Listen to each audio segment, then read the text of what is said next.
Assalamualaikum warahmatullahi wabarakatuh. My name is Afrina Bakish binti Idham. So today I will explain about the introduction, which is the Fiqh Muqaran, fasting during Ramadan. So when Ramadan approaching, every Muslim in the world will fulfill the fourth pillar of Islam by abstaining from food, drink, and impure thoughts between sunrise and sunset, which is they need to fasting from sahur until the azan maghrib.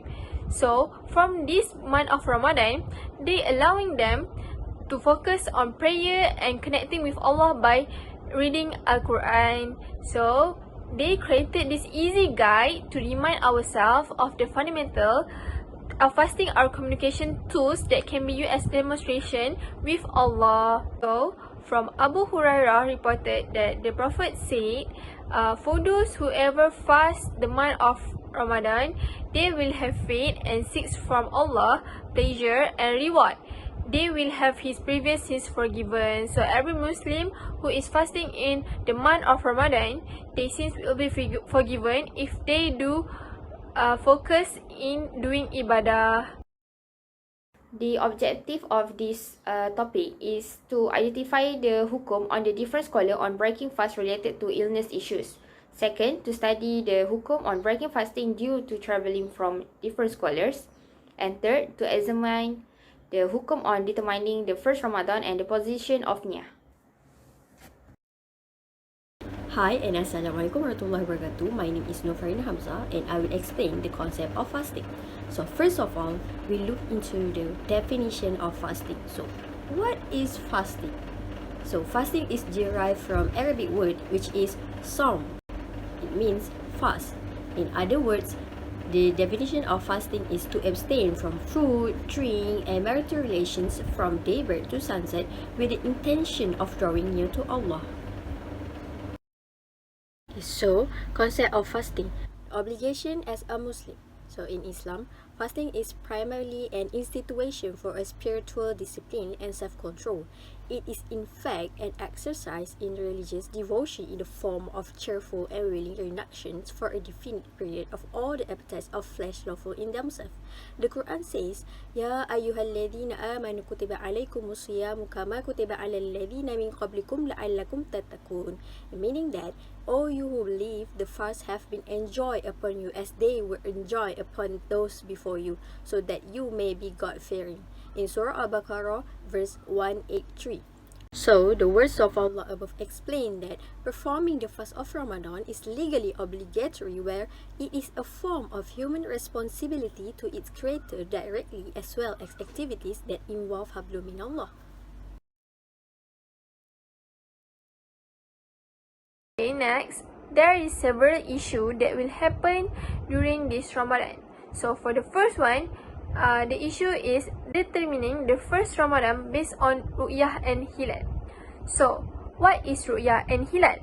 Ru'yah and Hilal is an activity to observe the visibility of the new moon and sunset on the 29th of the lunar month. In other words, Ru'yah is only performed when the sun-moon conjunction has occurred at sunset and the new moon is above the horizon and is in a visible position.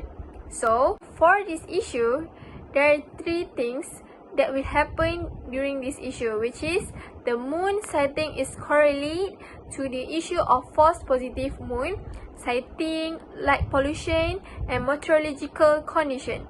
Next, there is also false positive sighting occurs when lunar crescent is reported visible but found invisible upon validation. And the last one, there is also a case where the lunar crescent is reported visible although it has set below the horizon.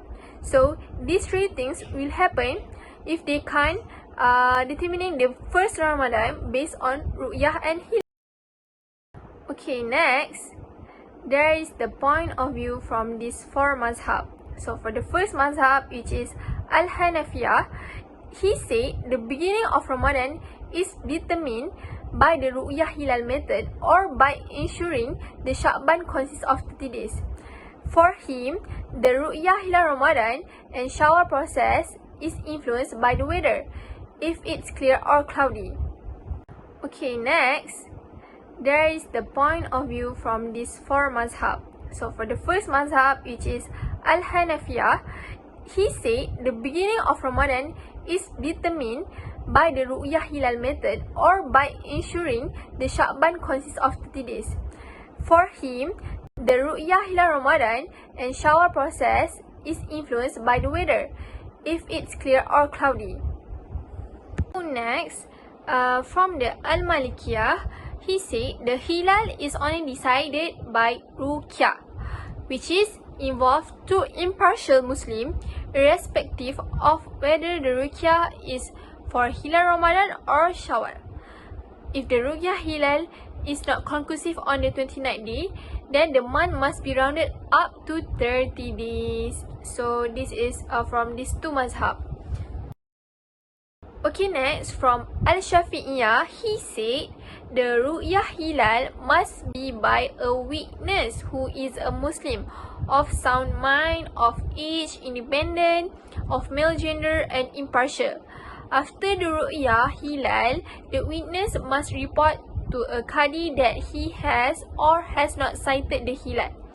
This is irrespective of. For Al-Hanabilah, Hilal Ramadan could be decided through Ru'yah with a witness who is impartial, of male gender, independent, of age, and has not committed any big sins. If during the Ru'yah the weather is clear and the Hilal is not visible, the number of days for Sha'ban is rounded up to 30 days. So this is the point of view from these four mazhab. Assalamualaikum warahmatullahi wabarakatuh. My name is Rajinulena binti Raja Faris Ezwa, and today I will be presenting the Fiqh Muqaran in fasting during Ramadan in breaking fast during travelling aspect. So basically, breaking fast during travelling has been issued or has been questioned widely among the Muslims throughout the year. Thus, today I will explain what does the scholars' views regarding this issue. Alright. For now, I would like to bring three opinions on breaking fast during travelling, which all of you can see on the slide in front of you guys. So, as for the first opinion, it is come from Shafi'i, Hanafi, and Maliki schools. The second opinion is from Hanbali schools, and the last opinion comes from Umar Abdul Aziz Ibn Munsir. Alright, now let's jump to the first opinion, which is from Shafi'i, Hanafi, and Maliki schools. So, from the side of these three prominent schools, they said that fasting is highly recommended than breaking the fast, but only if fasting does not weaken it. But if the fast can weaken it, then breaking the fast is far more better. So you might wonder, where does their opinion comes from, right? So these three schools' opinions comes from Surah Al-Baqarah verse 184 that indicates fasting is better for you than breaking the fast and paying the redemption. If you know that this is better for you, then do it. So that's the summarization for Surah Al-Baqarah verse 184 that they use. But on a side note, these three prominent schools also took the saying from Imam An-Nawawi, which stated that if a person fasts and can bring harm to himself during fasting, then breaking the fast is more afdal. But if it does not bring any harms, then fasting is more afdal, because by fasting, a person can free himself from dependence, which is Husul Bara'ah Azimah. Besides that, they also refers to Zahra at-Tafsir that Sheikh Muhammad Abu Zahra said that as for the person who travels, if a person is able to fast without any masyaqqah, then it is more afdal for him to fast. And so it is not enough to reject the rukhsah that are given to the person who travels. However, fasting during travelling this day is usually no extreme difficulty. So, I see that fasting is more afdal without us mentioning the obligation to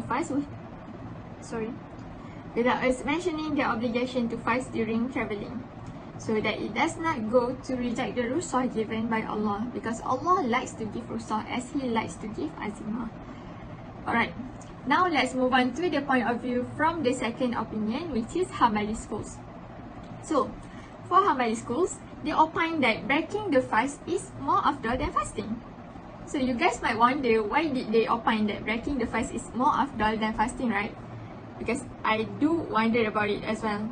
So, actually, the opinion given is based on the hadith that comes from Prophet SAW that was narrated by Al-Bukhari and Muslim, which means that there is no good in fasting during traveling or while traveling. So, besides referring, other than referring from Prophet SAW, they also refers to another hadith that was narrated by Muslim as well, which stated that breaking the fast is a rukhsah that has been given by Allah Subhanahu Wa Taala. Then, whoever breaks the fast, then it is good, because it follows the rukhsah that has been given by Allah Subhanahu Wa Taala. However, who wants to fast, then there is no sin for him. So, based on these two hadiths that I have mentioned earlier, Imam Ahmad has explained that this is because breaking the fast is included in the rukhsah given to travelers according to the consensus of the scholars. Then taking rukhsah is more afdal than not taking it.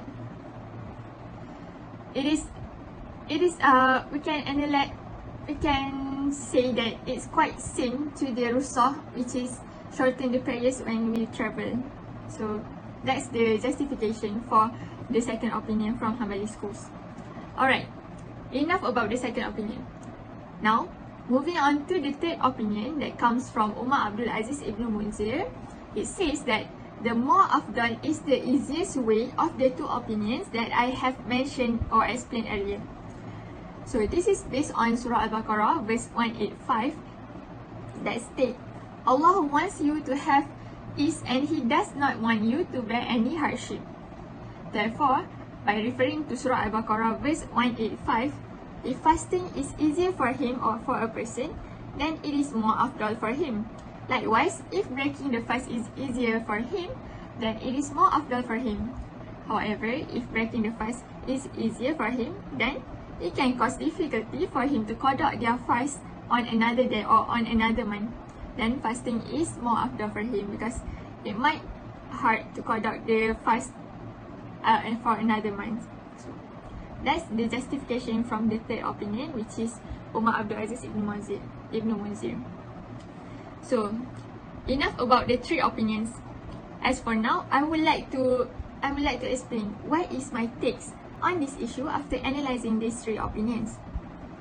So as for my takes, I think it is more afdal for a traveller to fast if he or she does not bear any hardship as a result of fasting, and fasting does not bring any hardship or harm to him.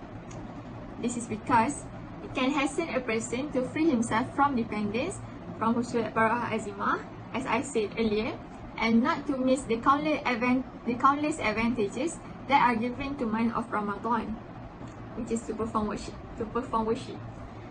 So moreover, nowadays, we are equipped with good transportation facilities and technologies that can cause a person not to experience any difficulty during fasting. However, based on after analyzing all these three opinions, I do trust that if a person is worried that fasting may harm him or her later or weaken him, then it is better for him or her to break his fast. For example, in the case of someone who wants to fight or wants to open a city or travel long distance across different continents so that his fasting period has become longer than usual. So, as for now, that's all from me. I will pass to the next presenter. Thank you for lending me your eyes and ears. Assalamualaikum, my name is Fatin Najiha binti Muhammad Amin, and I will explain about the point of view from the Mufti about breaking fasting due to travelling. First, from the Mufti of Federal Territory, Irshad Fatwa Series 82 Ramadan edition, from the article they stated that the ruling for travellers depend on the situation. If it involved harm and hardship themselves that could hinder him from completing his noble purpose, then it is prioritized for him to break his fast. And its purpose must be to benefit the Ummah through wars and humanitarian mission. It is permissible for anyone travelling to break his fast, and he is obligated to replace qada his fasting. It follows the statement of Allah Subhanahu Wa Taala, which is, and whoever is ill or on a journey, then an equal number of others stay, from the Surah Al-Baqarah, verse 185. And the trouble must be for something that permissible in Islam, not a sin or anything that contribute to corruption. It is acceptable for people travelling in a month of the Ramadan to fast. he is given a choice of whether he want to fast or break his fast. This is by the hadith where Aisha, Allah be pleased with her, reported by Hamzah bin Amr al-Aslami, asked the Messenger of Allah about fasting on a journey, and he said that, am I obligated to continue my fast? The Prophet answered that, fast if you like and break it if you like, from the Sahih al-Bukhari. And it showed that it is prioritized to break one's fast, especially for cases that involve hardship and harm. If the purpose is for the benefit of the Ummah, such as in war and humanitarian mission, where fasting will be hinder him from completing his noble purpose, then it is prioritized for him to break his fast. Okay, second, Mufti of Terengganu, Jabatan Mufti Negeri Terengganu. Fasting in Ramadan is one of the pillars of Islam that must be performed by every Muslim who is mukallaf. Leaving it without excuse is sinful. And in the statement, he mentioned that some group that can break the fasting if necessary, which is people who are sick. It is obligatory to qada his fast for the number of the day it leave after the month of Ramadan. The second is the travelers. If fasting can disturb the travelers, and it is permissible to break his fasting. And third, people who are pregnant or breastfeeding. And lastly, the elderly that have no hope of recovery and cannot fasting. Okay, the hukum of breaking the fast intentionally without excuse is prohibited. However, people who can break the fast have three categories, as I mentioned before. People who are travel, people who are sick, and pregnant women that worried about themselves and their unborn children. According to this mufti, they emphasize that the people who travel can break their fast if it disturb their traveling.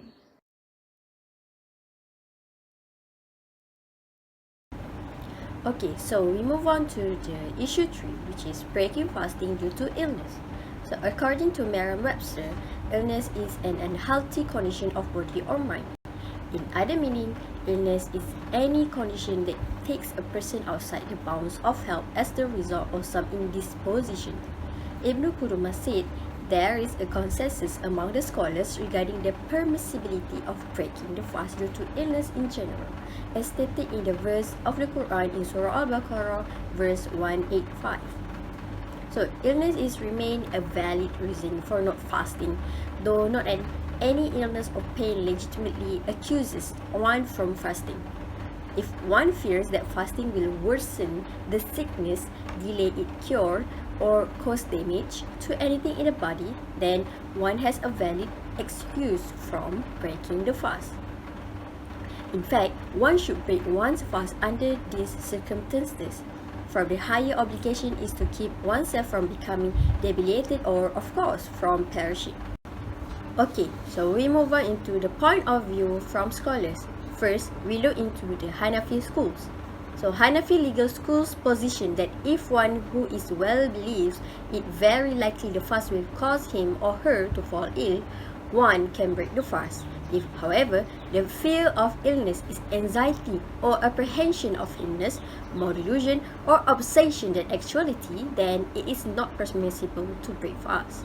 But the Maliki school disagree with the Hanafi in this, holding that if the healthy person has no illness to begin with but merely harbors a fear that fasting will cause illness, then he or she is barred from breaking the fast, because the fear of illness neither proves the likelihood of such an outcome, nor does it meet the standard of a sufficient legal proof authorizing action. If, however, one knows with great certainty that fasting will definitely cause real harm, he or she can break the fast. The distinction then is diagnosing the likely onset of real harm as a result of fasting as opposed to a difficulty caused by fasting, as difficulty in fasting is a wholly invalid justification.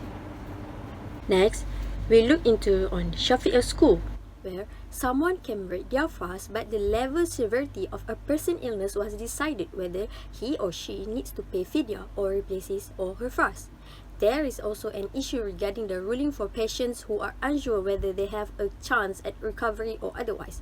Based on the website Mufti Wilayah on Irsha Al-Fatwa Series Ramadan edition 165, the ruling of fasting for a glaucoma patient who needs constant hydration.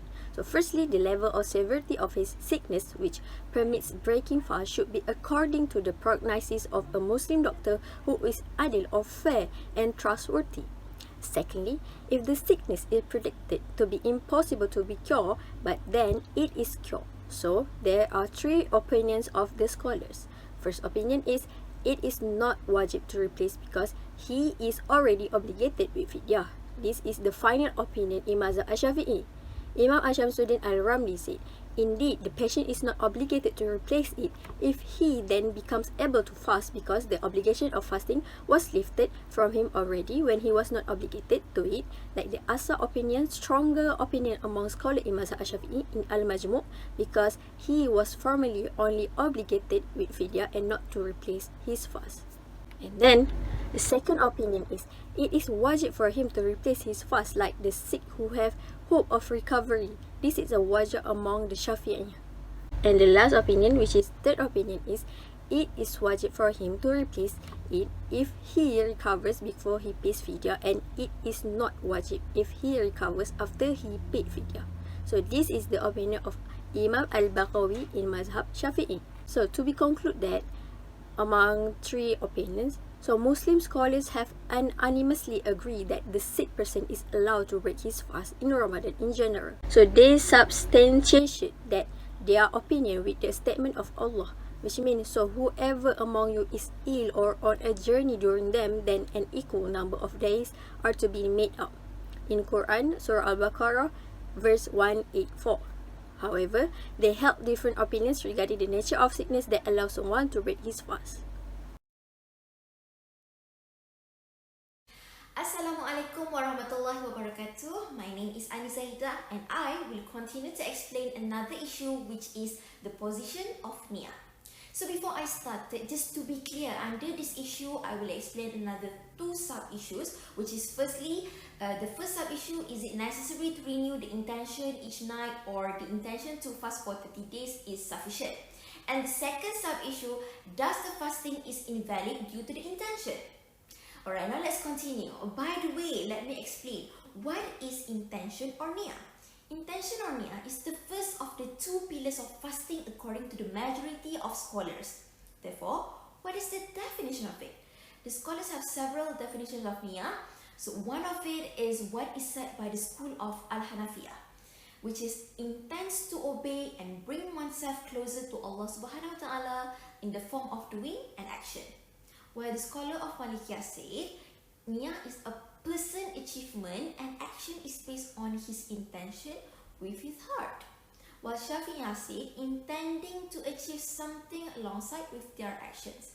And lastly, Hanabilah opinions said, the niyyah is actually the determination of worshipping Allah to get closer to Him. So every form of worshipping to Allah is based on intention.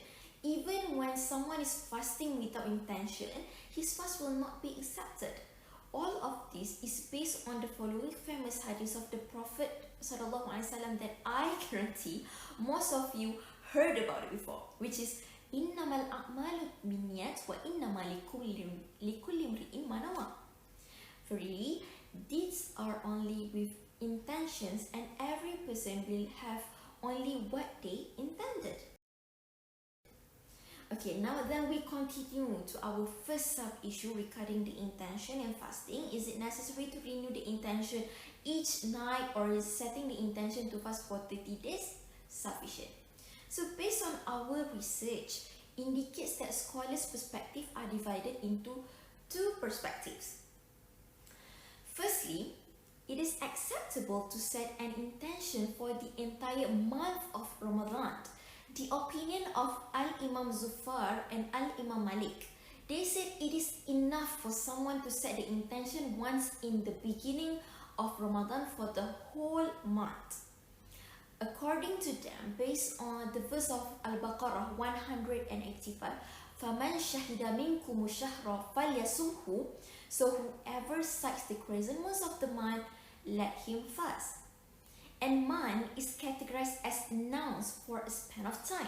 So fasting from the first day to the last day of the month is a unified package of worship. In this case, they compare it with the pilgrimage, which requires day of work. In Hajj, it is not necessary to perform the intention of Hajj every day. It is enough at first that a person intends to perform Hajj, although its implementation can take a week. It is the same as when someone set the intention for prayer in the first raka'at, and it is not necessary to repeat the intention for the subsequent raka'at. So for the second opinion, the opinion of Hanabilah said, it is impermissible to set the intention once, but the intention needs to be renewed every night. This is the opinion of the majority of scholars according to the general saying of the hadith from Hafsah radiallahu anha stated before. Man lam yajmi'u siyama qabla fajr fala siyama lahu. There is no fast for the one who does not intend to fast before dawn. They argue that the days of the month of Ramadan are independent and unrelated to one another. The cancellation of one day of fasting has no effect on the cancellation of other days. Therefore, every time you enter a new day, you need a new intention. The reason is fasting is a singular worship, or we call it a mustaqil worship. Each day of fasting is not an association with the other. Even if there is an imperfection for a day of fasting, it will not affect the fasting of the next day. Unlike the prayer where if the first raka'at is invalid, then the whole prayer is invalid. Now settle our first sub-issue. Let's continue to next sub-issue, which is, does the fasting is invalid due to the intention? As example, Ali wanted to break his fast by his intention. However, he didn't drink or eat. Does it valid to cancel the fast? For the Hanafiyah, Malikiyah and Shafi'iyah scholars, they agree that if a person who is fasting had intended to cancel the fast but has not eat or drink or do things that could be categorized as cancelling the fast, then his fast has not been cancelled. However, scholars like Ibn Hazm, Ibn Qudamah, Al-Marutawi, which are the Hanabila scholars, say the fast will be invalid due to the void intention. They think that if a person who fasts had intended to cancel his fast even though he has not eat or drink, nevertheless, his fast is automatically cancelled by itself. So as conclusion, based on the first sub-issue according to the evidences and discussion before, we are inclined towards the majority of the scholars' opinion, which is also the opinion from our Mazhab Shafi'i, that intention for fasting should be renewed every night. As for the opinion that ruled it permissible to set the intention once for the whole Ramadan on the first night of Ramadan, Mufti Wilayah opinions, they also said that not an issue if it is done as a precaution, where at the same time someone also renews his intention every night. Then for our second issue regarding valid or invalid the fast due to the intention, we also incline to the majority of the scholars' opinion, which is the fast is not invalid due to the intention. So that's all from me. Thank you for listening. Alright, so back to me again. In conclusion, I would like to conclude that fasting in the month of Ramadan is an obligation for all Muslims in the whole world, whether you are in Afghanistan or you are in Indonesia or you are in Malaysia. Then if you are a Muslim, then you are obliged to fast during Ramadan. It is to fulfill the 4 pillars of Islam, which is to fast during Ramadan. So earlier we have the issues that we have highlighted earlier has clearly stated the reasoning of scholars' view on the issues arise. Although fasting in Ramadan is fardu, exceptions are made for the person in particular circumstances. So fasting during Ramadan is actually not obligatory for several groups for whom it would be excessively problematic. Among them are people with a medical condition such as diabetics or nursing mom or pregnant women or any other individuals that does not have any ability to fast during Ramadan. However, if one does not fit into any category that I have mentioned earlier, then they are obliged to fast during Ramadan. But if they breaks the fast out of their forgetfulness, then the fast is still valid. Don't worry. However, for those who intentionally breaking the fast, then the person have to make up for the entire day later. We all know that rusah that are given to us is a leniency that are given by Allah to ease our hardship, right? In situation that might comes handy later. But however, if we as Muslim should not take the rusah given for granted. It is for the people who have difficulties in situation only. So bear in mind, we should not take the rusah given for granted. So that's all for us. That's all from us. Thank you for lending me your eyes and ears. Bye-bye. Assalamualaikum.